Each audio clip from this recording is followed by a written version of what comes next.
You are listening to the Archaeology Podcast Network. Hello and welcome to the Archaeotech Podcast, episode 31. I'm your host, Chris Webster, with my co-host, Chris Sims. On today's show, we cover responses to a question we posted on social media and recap what we've covered on the show since its reboot. Let's get to it. Welcome to Archaeotech. This is episode 31, and I'm your host, Chris Sims. We've got Chris Webster here. Yep. On today's show, we're going to cover some responses to a question that I posed on social media about a week ago, and we're also going to recap what we've covered on the show since we've rebooted it a few months ago. So we're going to get right to it. The question I posed on Twitter through my handle @GoDigAHole was, which technologies in archaeology are you curious about or excited for? And so I had some really great responses, and it generated some conversation in the thread, and then it spilled over into like emails and stuff. So the first response was from @UncommonArc. Her name's Lauren. They wanted to know about drone tech, photogrammetry, and non-invasive site visualization. And so I guess to backtrack, this question I thought was really useful bringing back into our podcast here on Archaeotech, because it kind of sums up everything that we've done since we rebooted the show. And it's a good way for us to summarize everything that we've done for new listeners, or even just kind of catch everybody up. You know, like sometimes we don't listen to every episode. I know I follow several podcasts, and I'm not very good about keeping up with those either. So anyhow, like this is kind of the Cliff's Notes version of everything that we've been doing for the past few months. And also there's tons of directions we can go from this in future episodes. So anyhow, back to Uncommon Arc's question. In our most recent episode prior to this one, it's episode 30, we talked to Scott DeBrestion's plans to use drone tech and photogrammetry on some sites in Spain. And so he was talking about using them on a regional scale and also on a local scale, and using photogrammetry and various digital imagery to look at basically a palimpsest of occupation covering tons of time. And so it's kind of like a very complex area to look at. And so that technology could be really cool. So that's definitely an episode you need to check out. And then also episode 27 with Michael Ashley of Codify.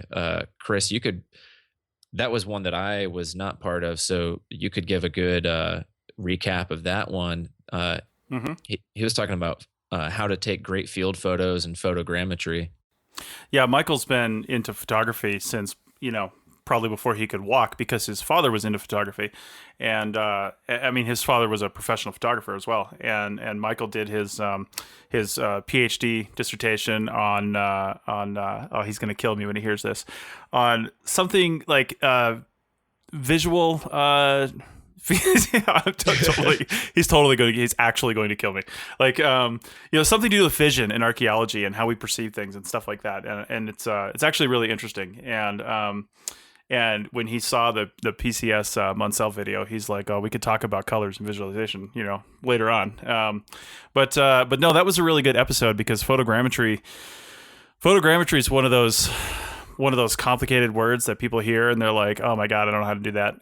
But you might not get the best results, but you can literally do that with your smartphone. There's plenty of apps out there. Like, just to name a cheap, free, I wouldn't use for actual professional use one, but like 123 Catch. I think it's from Autodesk. I think they do that one. And the problem with some of those smartphone ones, though, is it takes a lot of processing power to do like a 3D photogrammetry image of something, right? Photogrammetrical image. And the way that they get around that is they take all your images and they send them off to their own servers and they process them. Well, that could be a problem for sensitive material. Like, you wouldn't want to do that for a burial or something like that, and send it off to their servers for processing, because then it comes back to you in a couple hours. Like, it literally takes that long to process, 60 images into something. And but it's a pretty easy thing to get into if you know just a few things about it, just a handful of things, and then you can get right into it. So, but yeah, Michael on episode 27 talks about all that and talks about, one of the questions I asked him was, okay, you're you're given the crappy point and shoot and from your company, and you're told to take site photographs. What can you do with that? What can you do with this crap ass material and these crappy conditions? You don't have all the whiz bang stuff and you don't know anything. What can you do to take better photographs? And we talk about that. So it was a good episode. I liked it. And I want to comment on Uncommon Arc's bigger question of drone tech and non-invasive site visualization. I mean, basically what she wants is a tricorder. She wants the USS Enterprise's tricorder system, and I think we all want that. So we can just point this thing at the ground and say, oh, there's 30 flakes in a hearth under there, and it dates to this date. I mean, that's the gold standard. I mean, it'll put all of us out of a job, but that's the gold standard. It'll put us out of a job from an excavation standpoint, but there will still need to be interpretation and public archaeology. I think that's actually a bigger question. The closer we get to non-invasive site visualization, and the further we get from actual excavation, and because excavation carries with it a whole lot of baggage, which includes lab work and curation and all the stuff that goes along with that, and repatriation. I mean, excavation involves a whole suite of nasty things, and if we get around that takes out half the field. And then we all basically become public archaeologists, because we'll have to interpret what we find if we can do this non-invasive technique for everything under the ground. We'll end up being, and we're talking like way in the future too, but if we do that, like I said, we'll all become public archaeologists, and that'll be our main job, is interpretation and dissemination of the information. And I think that's what all archaeotech is leading to, quite honestly. I mean, that's what we're moving towards. Yeah. And I mean, that's why we're on a podcast too, is like, we're trying to disseminate all this information to anybody who will listen. Mm-hmm.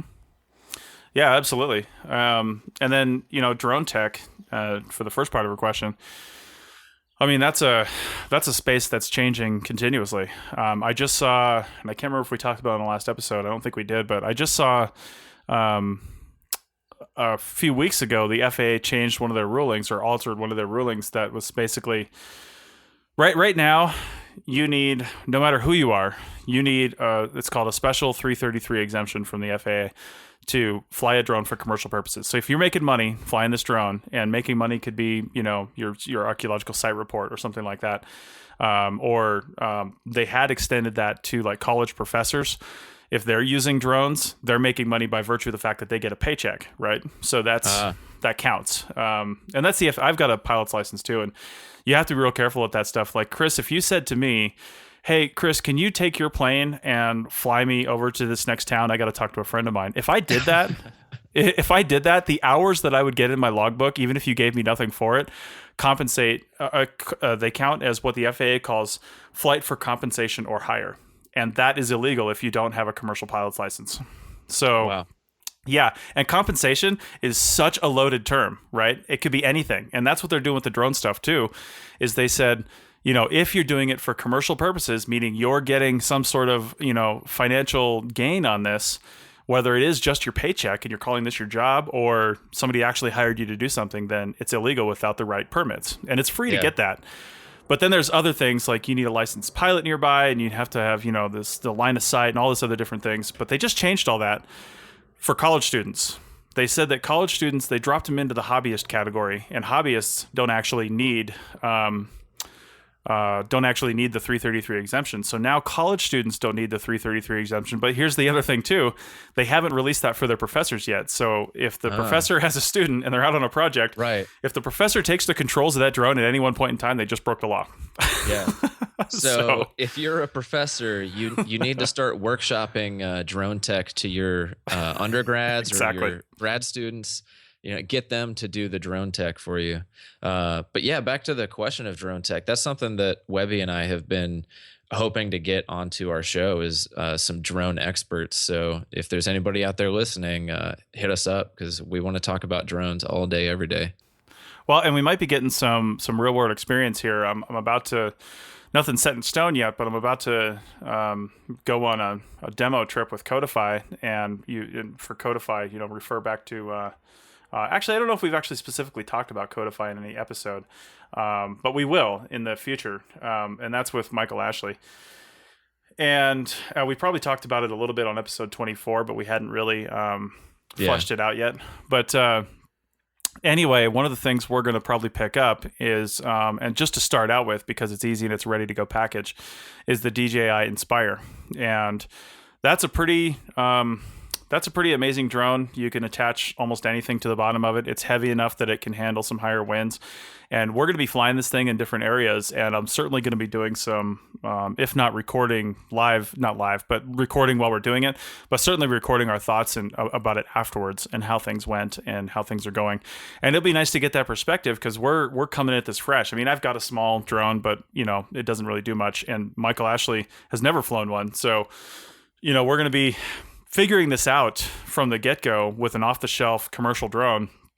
It's a little higher end model. I think they're about $2,000 to $3,000 for the whole setup.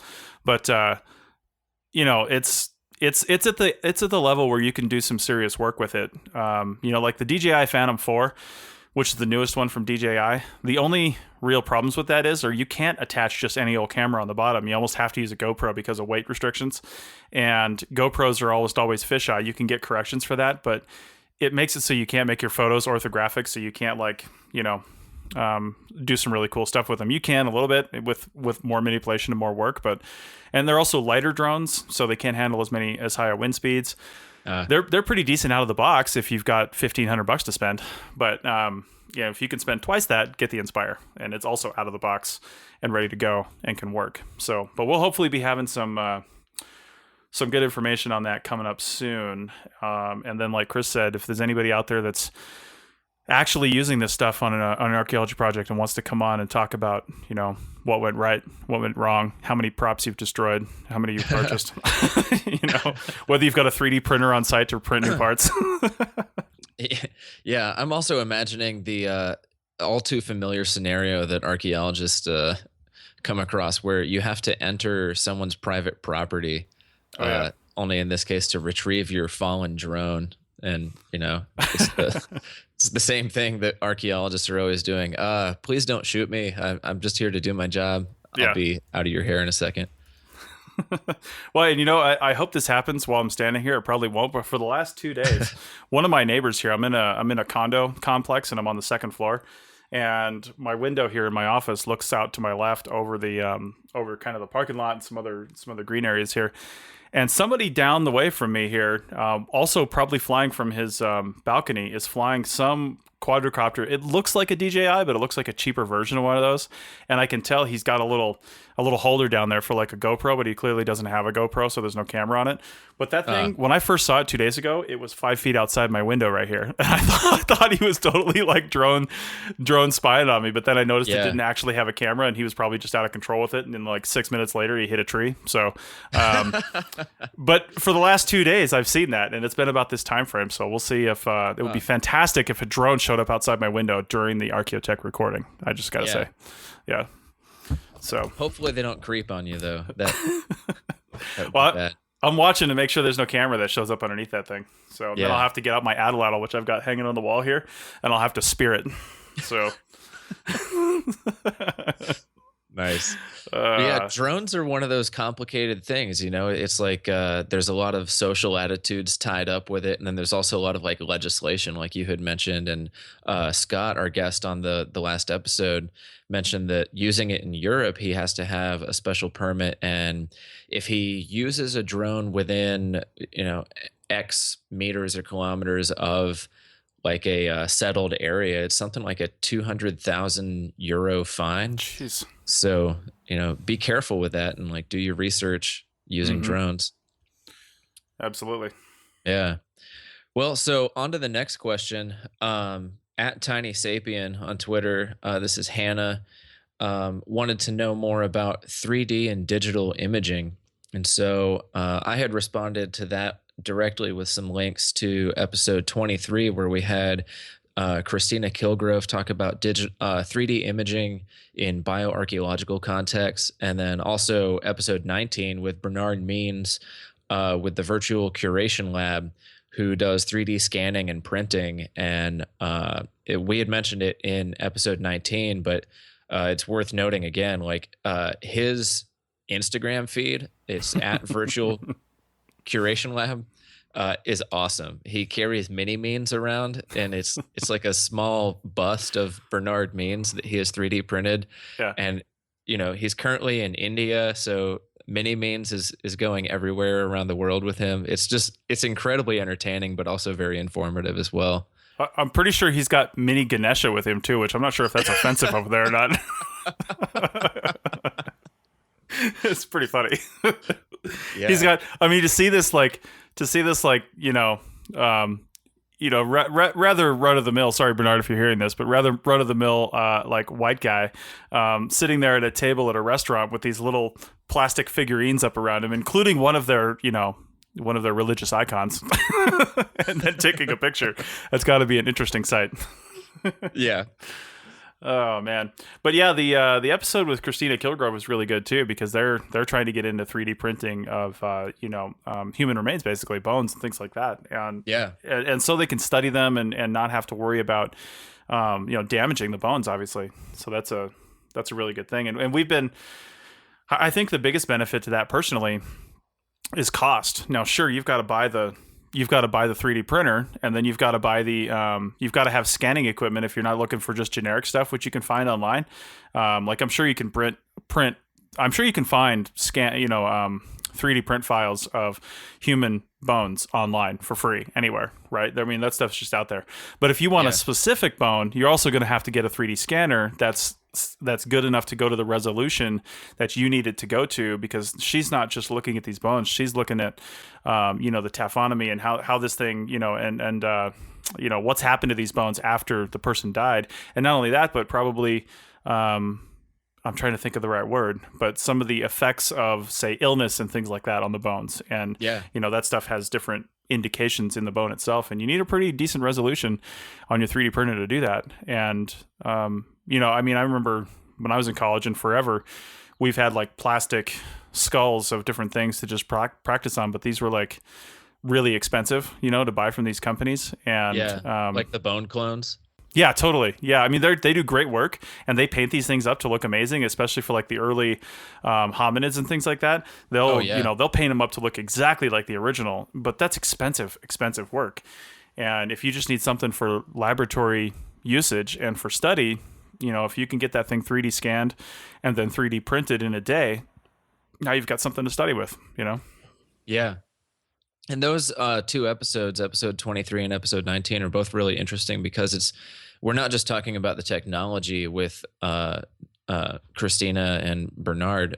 We're also talking about all the like social and anthropological issues tied up with that. Like, there's issues of like preserving cultural heritage, but also like respecting native customs and stuff like that. So. It's one of those things that it's an interesting technology, but it's also like socially sensitive. You're right. I mean, we could dig up stuff and have an agreement with tribes that, hey, we're going to dig this stuff up. We're going to take it back to the lab, clean it up, scan it real quick, and give it right back to you, And then the only thing we wouldn't be able to do is some of the like material analysis, like we wouldn't be able to pull a sample from it or something like that if we needed to for something like that. But we'll actually be able to, but then you still run into cultural issues with that because, Native Americans, and there's a lot of groups around the world even that think that if you take a picture of them, you're taking part of their soul, like you can't actually take a picture of them. They won't let you. If you do, it's incredibly disrespectful. And I can't imagine, 3D printing their ancestors' bones are probably that much worse. So, but all right, well, let's, we've got a lot more questions to answer here. So let's take a break real quick and we'll come back on the other side of the break and talk about carbon fiber screens. Crazy, scary future is here.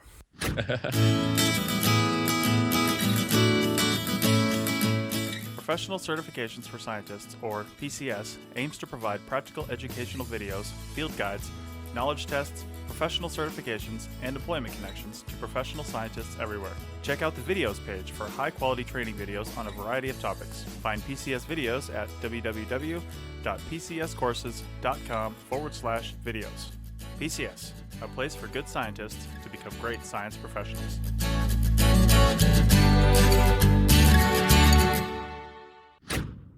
And we're back from the break. Our next question is from @Sexy Archaeology, and they wanted to know about carbon fiber screens. And I was really curious about this, so there was a little bit of banter back and forth, and quite a few people jumped in on the thread, uh, mostly for resounding support. So the issue at hand is if you've worked with screens, like archaeological survey screens, or even for excavation, they're big, they're heavy. If you're carrying them around through the woods, it sucks. And then also, like, they kind of tear up your hands and whatnot. So their idea was come up with a material such as carbon fiber that's very durable, lightweight. Because like there are plastic screens out there, but they fall apart within. I don't know. I've managed to break some within a couple days. Not that I was trying to, but they do break too easily. So those would be cool. Their suggestion was that we should get a plan made up and start a Kickstarter. It could be cool. My only thought about this, and maybe I'm off with this, but would carbon fiber impact, like, would it leave any residue on the materials?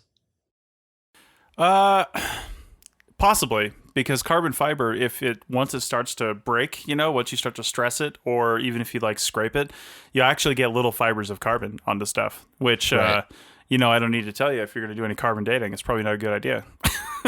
So, and now when they say carbon fiber, they don't mean the actual screen material, right? They just mean the frame The around frame. it. Yeah, just okay. the frame.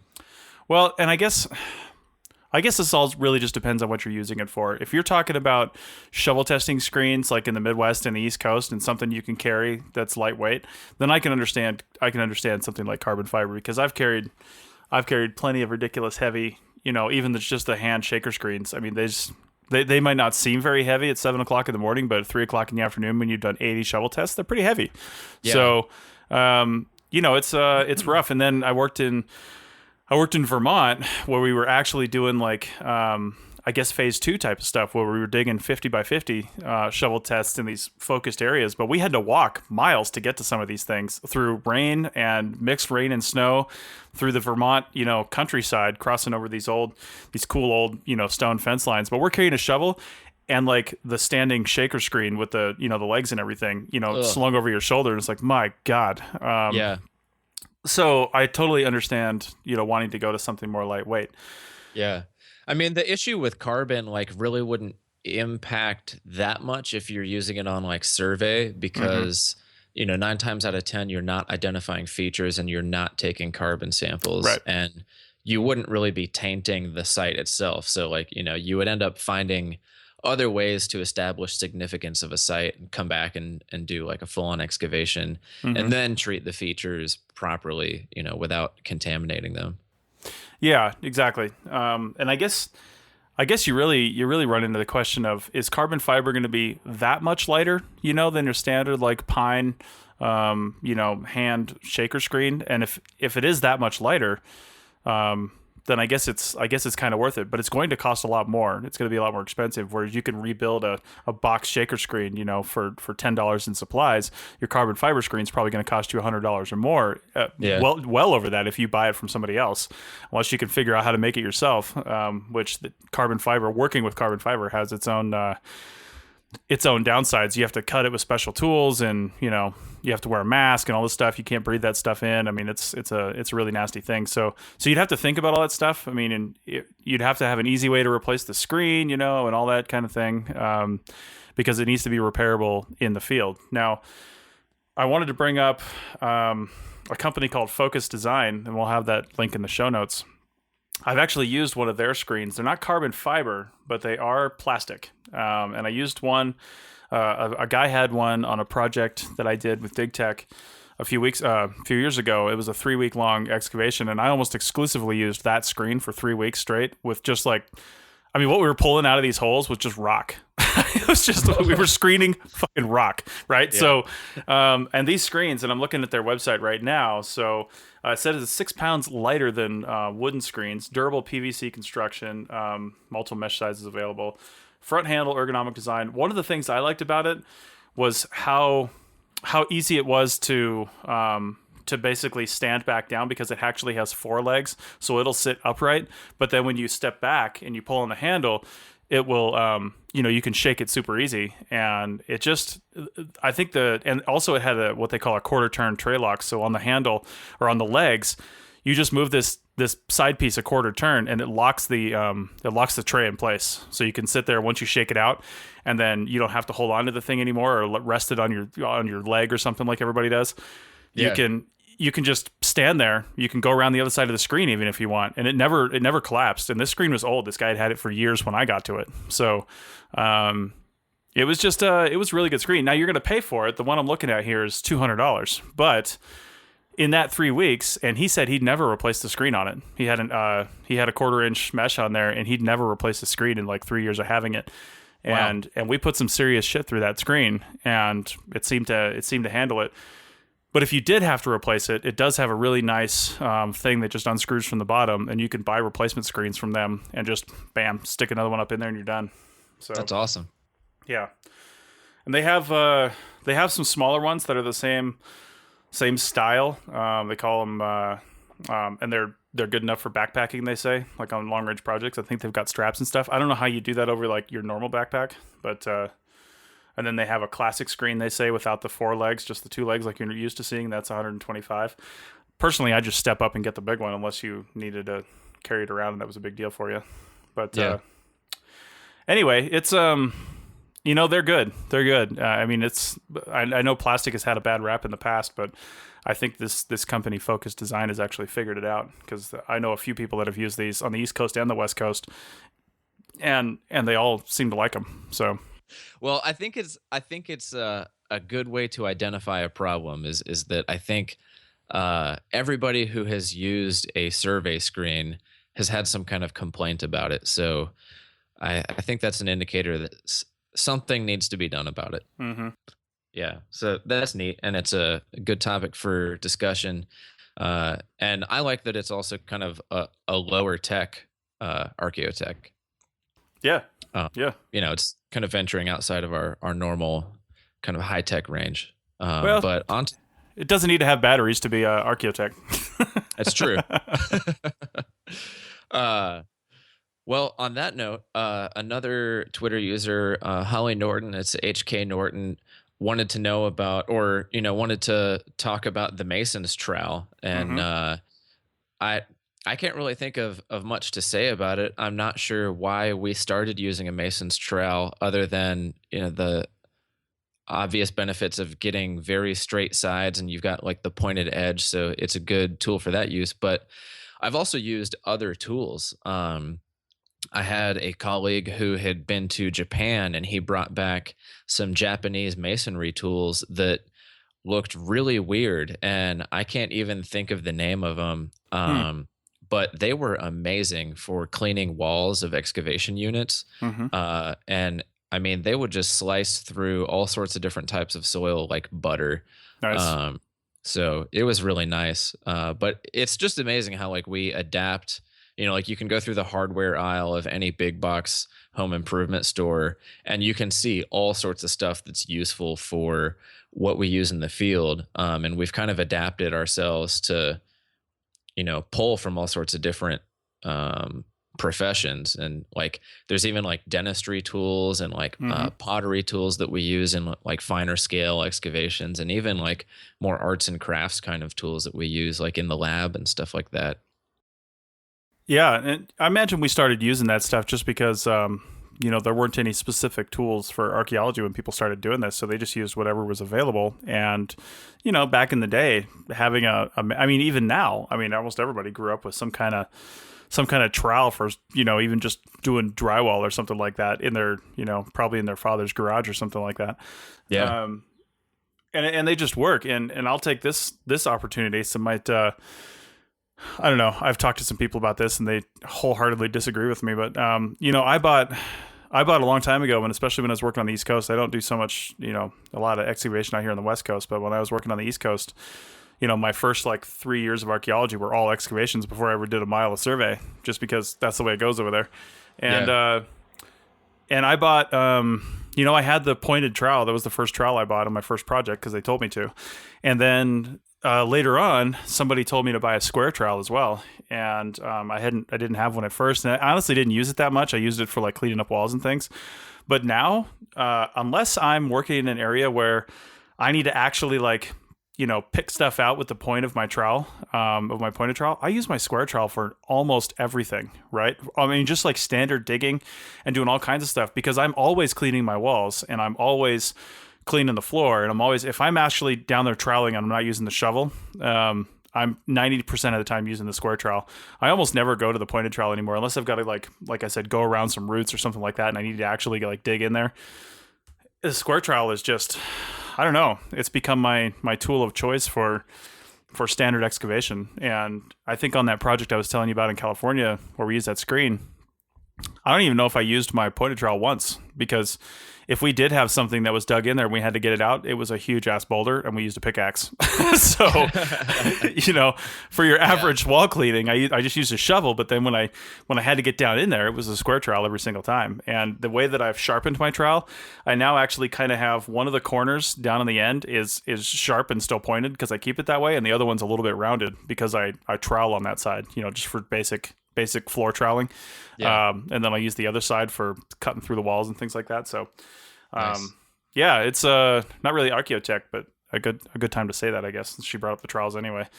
I was thinking about taking an old iPad, if I ever have one, and making the eye trowel, just putting like a trowel image on there and just digging with the iPad, like sharpen up the edge of it. I want to do it so badly. Well, you can convert it. If you could just switch apps too, you can make it the eye shovel. You just change the handle. It's actually quite versatile. I think DigTech's going to come out with that soon. So yeah. Maybe that can go on the video series for PCS. Nice. Absolutely. We should have a trowel, alternative troweling episode of PCS. Yeah, we should definitely do that. Nice. Well, all right. On to the next one. At Archaeology, Carl. That's Carl Shields. He said that we should cover LiDAR, remote sensing, and soil chemistry.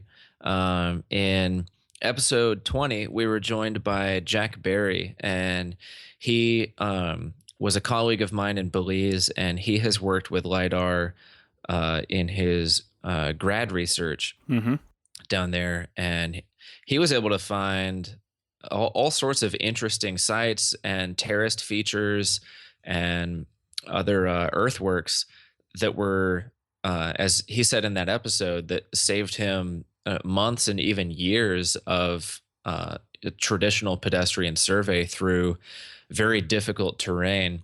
And I know just from speaking with Archaeology Carl that he's also super into, like he spends some of his spare time just surfing through LiDAR files to identify sites, especially around Kentucky. So that's a really interesting subject, and I love seeing the applications of that. And there are other examples in the Maya region of LiDAR being used. There was a pretty notable publication from the Chases, Diane and Arlen Chase, on the site of Caracol, which is also nearby where Jack Berry was working. And then in episode 25, we were joined by Dan Bigman, and he talked about geophysical remote sensing. And that was a really cool episode. And he was running a webinar through the Archaeology Podcast Network too, to get people who wanted to brush up on their geophysical skills, more advanced knowledge of those techniques. Yeah. And, I'll say something about LiDAR real quick, that, I've found out that I didn't actually know talking to different people. And this was also goes into at AE Jolene, who works for West Virginia SHPO. She asked about how to use LiDAR effectively without expensive GIS packages and stuff like that. One of the things, one of the barriers to entry to LiDAR, of course, is flying the LiDAR unit, right? And I mean, you can do that with some drones these days, but really you kind of need an airplane to really get some good high res LiDAR, with the right size of device. Now, drone technology is really starting to replace that, but that's still not cheap. But the one thing I wanted to say about that is we have look in your area, especially in the United States, and I know for a fact over in Spain where Scott Debrestian's working, because he mentioned this, they have LiDAR. People jumped on LiDAR, for some reason from like the state level when it really started hitting the ground. And like I know for a fact over here in Lake Tahoe, there's LiDAR coverage for all the way around Lake Tahoe and in the Sierra Nevada mountains up there that you can just access. You can access through the state and get free LiDAR data, right? So check with your state and local agencies and ask them, do we have free LiDAR data available? And you might not have to worry about actually shooting your own LiDAR. It might already be there. That's the first thing I would do is check and see if it's already been done. Yeah, like at least in the United States, most states have a website that's called, here in Kentucky, it's the Kentucky Geo Portal. And so like other states have a Geo Portal that's just this like repository of all sorts of like GIS files that you can download for free. And then others, it's slightly more complicated with the steps. It's like you got to register usually for free and like state what the purpose is that you're using these files for. But it's just amazing the amount of information that's out there that we can use. And then as far as using them, though, cost is a barrier. So like ArcGIS is kind of the industry standard for using GIS, and that's a program through Esri. But on episode 18, we talked about GIS apps on tablets and stuff. And then some others that aren't on tablets are Mapbox, which is a web-based GIS platform, and they're incredibly powerful. I've tooled around with it a good bit, and I don't use it to its fullest potential, but for most basic applications, it's about as powerful as ArcGIS. And then also, there's QGIS, which is kind of like a, what would you call it? Like open source GIS platform. Yeah. And it's every bit as powerful as ArcGIS. You just have to do a little more work to make it so, because it's open source. Yeah. When you first download it, you get kind of I don't want to say bare bones, but you do get kind of a bare bones application that you then have to add, plugins and add-ons to get to do exactly what you want. But I kind of like that. You don't get a $6,000 system that does 4 million things when all you need is 6 things, right? So you can download QGIS, do a lot of stuff out of the box. And then if you're like, oh shit, I need to georeference this map or something like that, you go download the georeferencing module, or I need to do, some viewshed analysis. You go download that module if it won't do it automatically. And just go to town on it and get whatever you need. Yeah. So nice. Well, I think that's all for this segment of the questions, and I'd like to thank everybody who did answer and reply. It spawned some really great conversation online, and definitely feel free, anybody who's listening, to contact us, hit us up on any social media or the website or our emails. All of that's in the show notes. We love hearing from people, and it's all part of the conversation, and it's why we do it too, is to engage with people. So we're going to take a quick break, and then we'll be back with our app of the day or fortnight. Nice. We've been doing this for like 4 months, and we still can't settle on like a catchy term for it.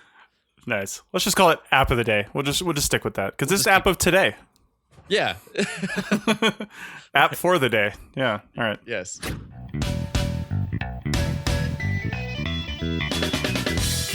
Women in Archaeology is a show about archaeology by the women of archaeology. An alternating panel of women archaeologists discuss the issues in archaeology that impact professionals and the public every day. Check out Women in Archaeology for a different perspective on the past today at www.archaeologypodcastnetwork.com/WIA. Now let's get back to the show.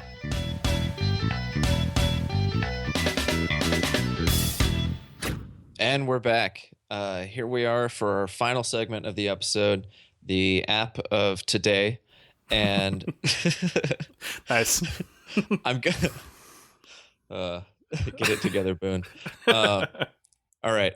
I'm going to talk about Terra Pattern. And this is something that I found while I was just searching for archaeology apps. And it's not necessarily an archaeology app per se, it is a website that has an incredibly powerful geographic search engine. And so we can see the archaeological implications for it, which I'll talk about a little bit later on after I introduce this thing. But right now, it has uh, what would you call it? It has enough data to analyze four different cities. So there's Pittsburgh, San Francisco, New York City, and Detroit. And what you can do is you can either click on an object in an aerial satellite image, and you will find every similar object in that region. Hmm. And so some of the examples are like you can look at boat wakes in the rivers in New York City, or you can look at shipping container yards in Manhattan, or you can look at suburban cul-de-sacs in Pittsburgh. And so I went ahead and I looked in Pittsburgh and I was like, okay, well, let's bring it a little bit more in the realm of archaeology. And I wanted to click on like a landscape feature. And so I the first like notable landscape feature I saw was a putting green on a golf course. And so I was like, okay, well, let's see what this thing can do. So I clicked on a putting green in Pittsburgh and it found me every putting green in Pittsburgh. And there's tons of them. And it's not just the perfectly round ones. There's like the weird oblong ones and the ones that are like funky shapes and stuff. And it just found all of them. Nice. And you can search through all of them. I mean, there's hundreds of them. So it's really neat. And you can also export the data that you find, but you export it in a GeoJSON file. Hmm. And I wasn't familiar with this because I've never used this type of format before. It's an open standard format that quote unquote is designed for representing simple geographical features along with their non-spatial attributes. And so the JSON part stands for JavaScript Open Notation. And the way it's used though is this is the type of format that's used in like Google Maps, and other things like the Bing Maps, Yahoo Maps, and then there's other platforms that will use it like OpenLayers, Leaflet, Map Server, GeoForge, GeoServer, and various others. And so it's a very fast and powerful way of rendering geographic information. And if you hop on the website, it's just terrapattern.com. I mean, it's incredibly fast. Like it just went through all of it. So the archaeological implications of this thing are fascinating because um, we look at these kinds of things when we're using satellite imagery. Like you've probably heard in the news about the space archaeologist, Dr. Sarah Parcak, who has identified like Viking settlements from aerial imagery and also like just amazing things by using satellite imagery. And then also there was the story recently that had a lot of archaeologists quite upset, which was the teenage boy from Canada who quote unquote discovered a lost Mayan city in the jungles. And it ended up not being a Mayan city at all. It was just a cornfield that was fallow. Um, Yeah. but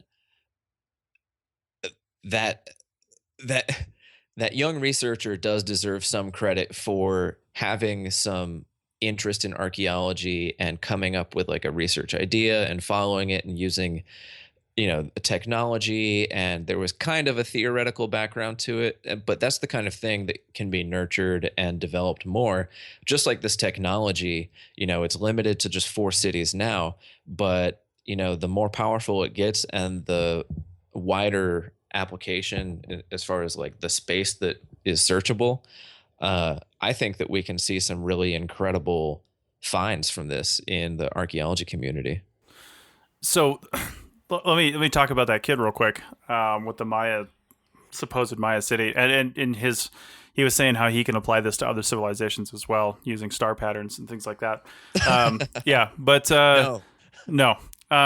But the thing is, the one thing he did do right, and it's amazing. It takes a kid actually to do this. It takes somebody. One of the things that people always say, and I think they talk about this actually in the Archaeological Fantasies podcast with Ken Fader and Sarah Head. They talk about, there's something the public always brings up, especially with archaeology for some reason, is that, it takes somebody outside of the, the academy, for lack of a better term, that's not indoctrinated in the system to actually see the bigger picture, right? Well, sometimes in certain respects, that is true. And it's especially true in archaeology when you're talking about melding different technologies. And what this kid did was he used satellite photos and he used star charts and he used, his knowledge of the Maya civilization and melded all this stuff together and actually came up with some stuff. Now, he was wrong, but it doesn't mean his approach was wrong, right? It just, that particular result was wrong. If he keeps on at it, he might actually find something. Who knows? But I think the whole point of the Archaeotech podcast, too, is bringing in technology outside of archaeology and using it in archaeology, right? And that's one thing I love about this Terra pattern thing, too, because I was just kind of messing around trying to find something that's truly unique, like they did with those shipping containers and stuff. And I'm in Pittsburgh, too.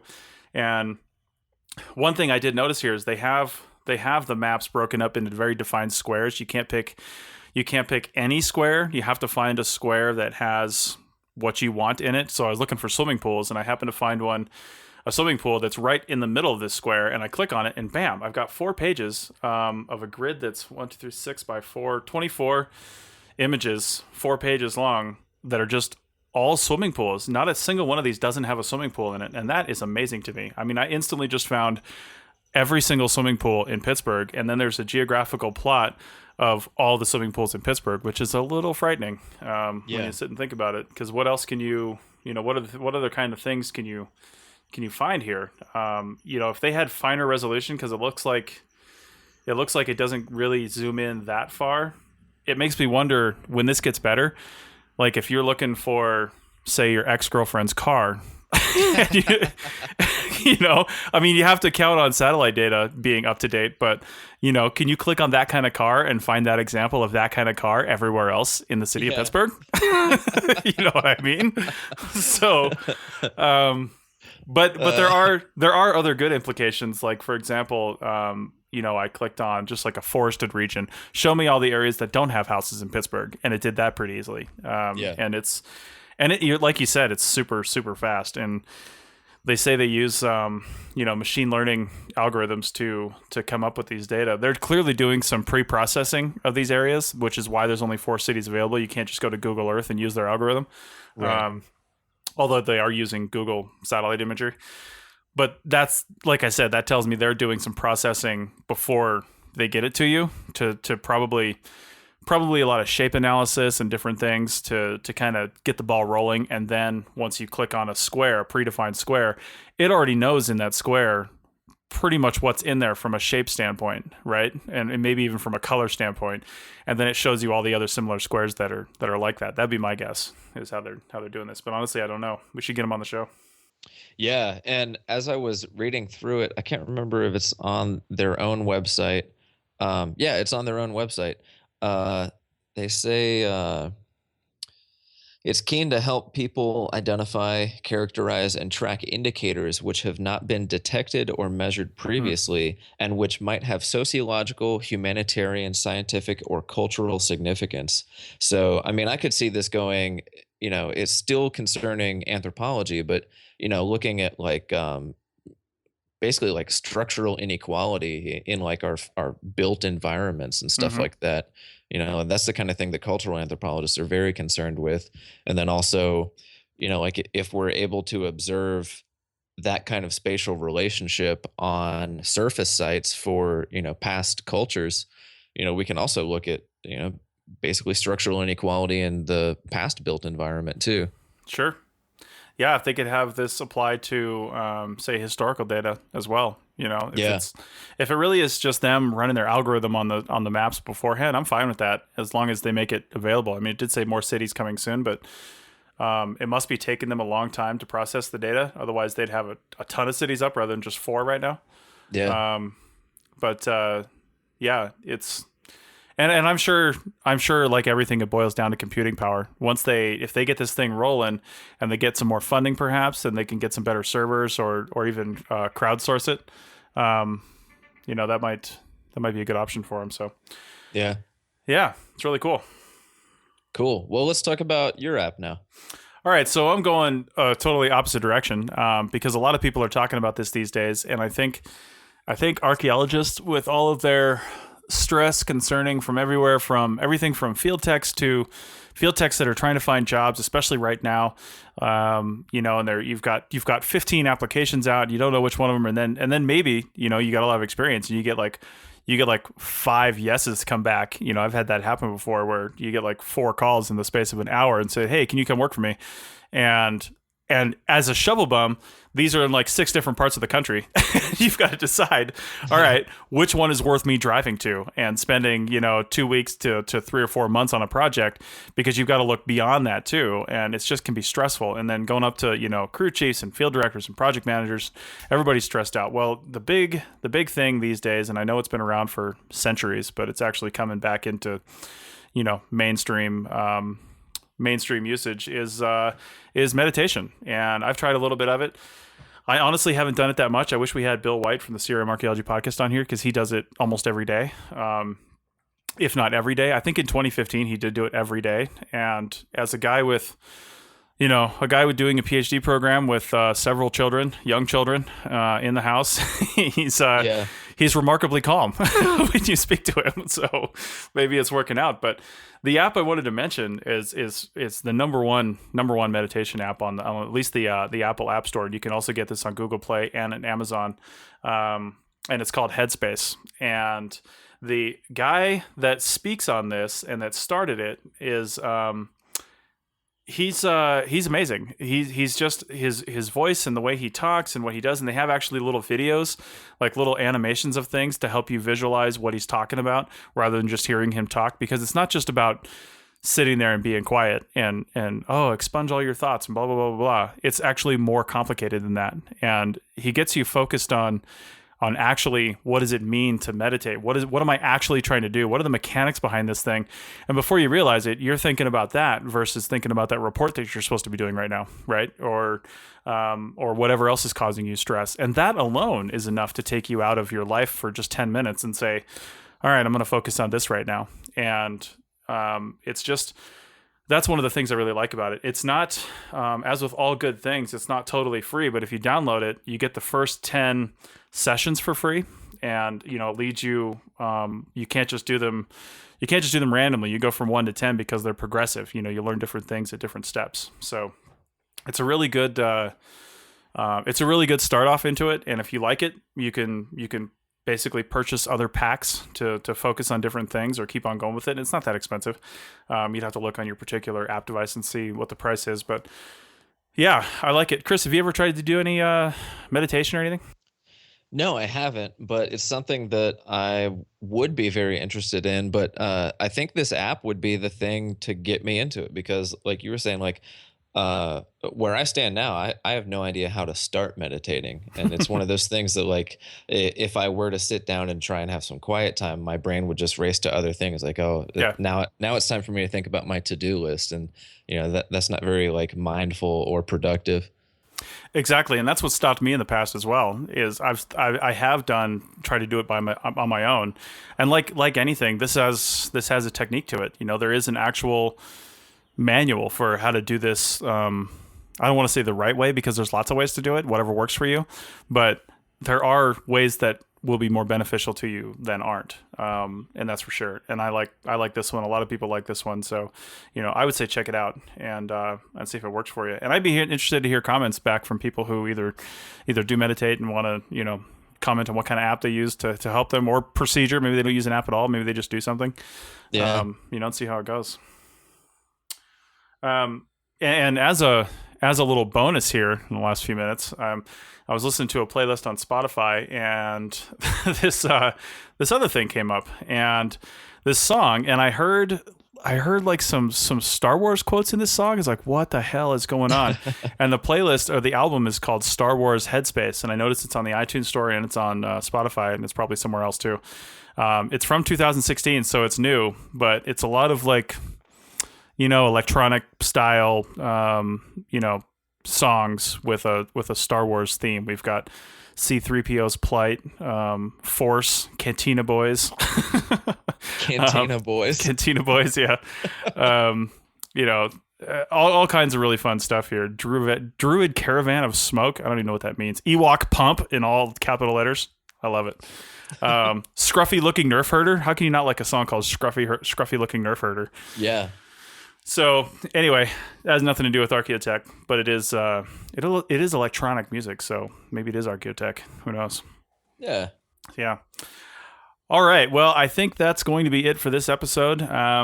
Again, comment on, we covered a lot of stuff, so it'd be nice to hear from people what their solutions to what we had to say are, the different things that we discussed, or any other apps you want to talk about, or anything you want us to talk about. Like that was kind of the point of Chris's question on Twitter was, what would you like to learn about? And a lot of the stuff that was responded to is stuff that we've talked about. And if you want us to go into it a little more in depth or in a different way, let us know that, and we'll try to bring on a guest, or we'll try to find out the information ourselves and get you guys that. So yeah, go check out the show notes for this episode. We've got a lot of stuff in there. We've got Twitter handles for the people that responded. They're great people, and they're active on Twitter, so go check those out.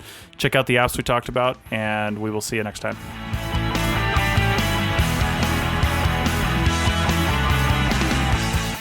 That's it for another episode of the Archaeotech Podcast. Links to some of the items mentioned on the show are in the show notes for this podcast, which can be found at www.archaeologypodcastnetwork.com/Archaeotech. If you like the show and want to comment, please do. You can leave comments about this or any other episode on the website or on the iTunes page for this episode. You can also email us at chris@archaeologypodcastnetwork.com or use the contact form on the podcast webpage. If you'd like us to answer a question on a future episode, email us. Use the contact form on the website or tweet your questions with the hashtag Archaeotech or tag @ArchPodNet in your tweet. Please share the link to this show wherever you saw it. If you'd like to subscribe to this podcast, you can do so on iTunes or on Stitcher Radio. You can also type the name of the podcast into your favorite podcasting app and subscribe that way. Don't forget to go over to iTunes and leave a review of the show. It helps us get noticed so more people can find our podcast and benefit from the content. Also, send us show suggestions and interview suggestions. We want this to be a resource for field technicians everywhere, and we want to know what you want to know about. This show is produced by Chris Webster and Tristan Boyle, and was edited by Chris Webster. This has been a presentation of the Archaeology Podcast Network. Visit us on the web for show notes and other podcasts at www.archaeologypodcastnetwork.com. Contact us at chris@archaeologypodcastnetwork.com. Chris, any last thoughts?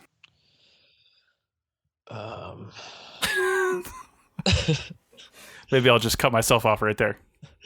Yeah, do that. All right. Let me continue. Thanks again for listening to this episode and for supporting the Archaeology Podcast Network. If you want these shows to keep going, consider becoming a member for just $7.99 a month. That's cheaper than a venti quad eggnog latte. Go to archpodnet.com/members for more info.